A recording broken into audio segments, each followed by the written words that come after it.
previously, when we've discussed, molar properties or molar quantities, we were only talking about one chemical or a pure chemical. But now that we're dealing with mixtures, we need to be a bit more precise in our language to determine whether we're talking about the molar properties of the entire mixture or if we're talking about the molar properties of an individual chemical. Okay? So moving forward, we're going to use the following definitions. And so let the letter M just represent some extensive property of an entire mixture. Whether that property be volume, enthalpy, internal energy, Gibbs energy, M can represent all of those things. And since we're talking about the extensive property, that means that if you increase the system size, so let's say you add more moles to your system, your volume would increase, your enthalpy would increase, so on and so forth. Okay, so M is the extensive property of the entire mixture.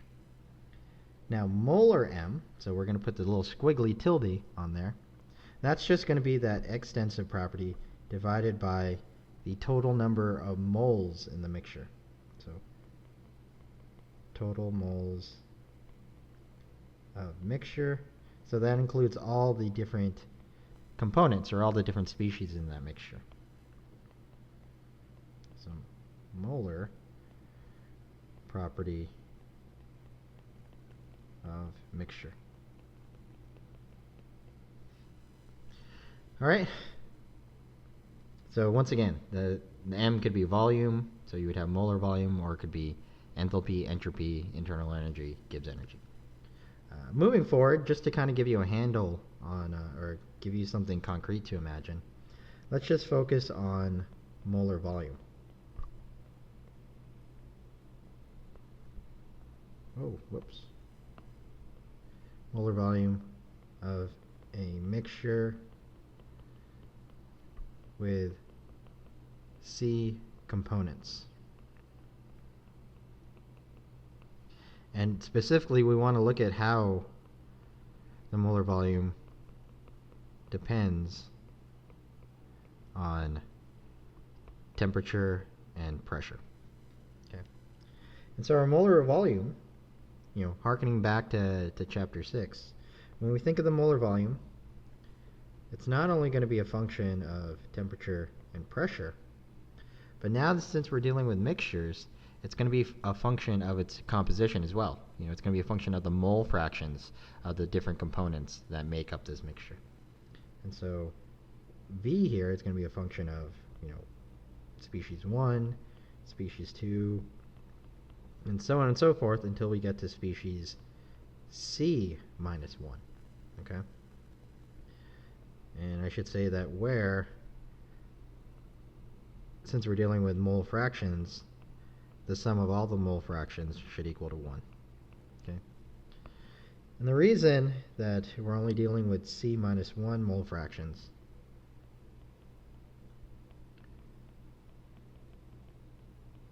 which I'll commonly represent using these brackets here. The reason we're dealing with C minus 1 mole fractions is because if you define what your C minus 1 mole fractions are, then the last mole fraction left over, xc, is just going to be 1 minus the sum of all these other things, right? And so basically, once you have defined all these mole fractions, that's all the degrees of freedom that you have for your system. Okay? So that's just kind of a general way to talk about mole fractions. But once again, to give you a better handle on this, let's just start with the simplest mixture, which is just a binary mixture, where the number of components is equal to 2. Okay? And what you could think of is, let's say we have a mixture of water and methanol, which is abbreviated as MEOH, and whose chemical structure is COH, H, H, H. Okay? and water's is, of course, this. All right, and so for the molar volume of our mixture, of our total mixture, it's going to be a function of temperature, pressure, and then we'll say the mole fraction of water. Okay, because once you define this mole fraction, you automatically know the mole fraction of methanol. Okay. All right, and so now that we've set up this system, we're going to do basically the same thought experiment we did in the previous video, where we're going to be taking a beaker full of pure methanol and we're going to be adding drops of water to it. So let's consider case of H2O, case of adding drops of water to a graduated cylinder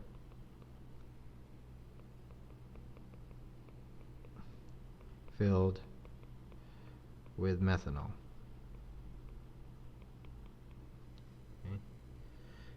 And each drop of water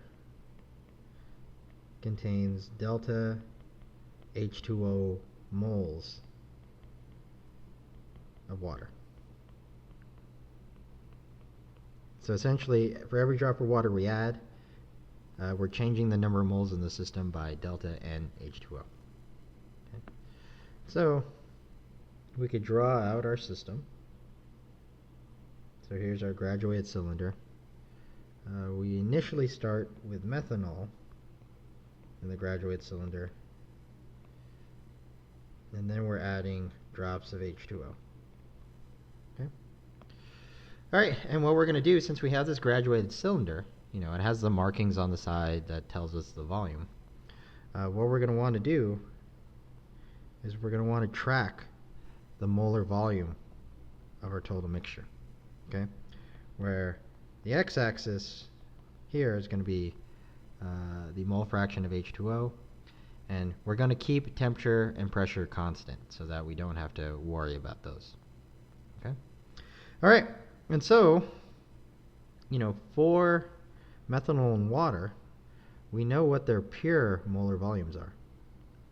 So for methanol, its molar volume is about 40.7 centimeter cubed per mole. Well, for water, its molar volume, so its inverse density, is 18.07 centimeter cubed per mole. Right, so water has a lower molar volume than methanol, and vis-a-vis a higher density. Okay, all right, and so we know that these are essentially the bounds of molar volume that the solution could take on. As far as once we start adding drops of H2O into it, what's going to be that molar volume? And so if we make the assumption that the solution is going to behave as an ideal solution, then we would expect that the total molar volume of the mixture would just be some sort of weighted average between these two extremes, right? And so graphically we would expect something that looks like this, so like a straight line. And so this is what we would get if we had an ideal solution. But when people actually go out and do this measurement, what they find is this instead. So when they do this actual experiment that we described, what they see is that the molar volume that they measure is actually lower than what one would expect for the ideal solution.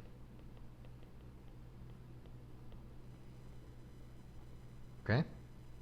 Right? And so adding water to methanol, once again, if you take a look at the chemical structures, you can see that they're different.